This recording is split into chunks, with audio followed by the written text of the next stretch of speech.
Hit movie অ্যাভাটারের কথা নিশ্চয়ই মনে আছে সবার।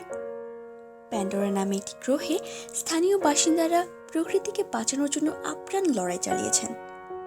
পৃথিবীবাসীকে বুঝিয়েছিলেন অরণ্য বাঁচিয়ে রাখার গুরুত্ব কতখানি।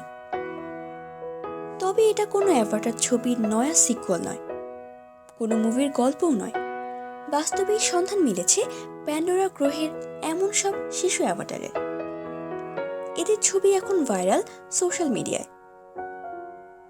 কোনো পাকা হাতের ফটো এডিটিং বা ভিডিও এডিটিং এর কাজ নয়, সত্যি নিজের হাতে ছুঁয়ে দেখতে পারবেন এদের। শুনে অবাক হচ্ছেন তো? আসলে এগুলো পুতুল। বেবি ক্লোন নামক কোম্পানি এই বিশেষ ধরনের পুতুল বানিয়েছে, যা দেখতে অ্যাভাটার শিশুর মতোই। গায়ের রং নীলচে, মুখের ওপর সাদা পুতির আলপনার মতো।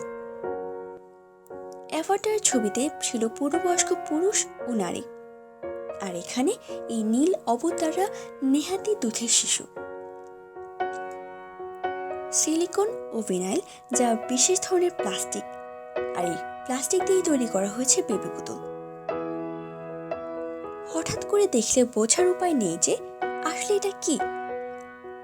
বেবি ক্লোন নামক কোম্পানি এই বিশেষ পুতুলের নামকরণ করেছেন রিবর্নিং। এই পুতুলগুলির বর্তমানে বাজার দর $1000 থেকে শুরু।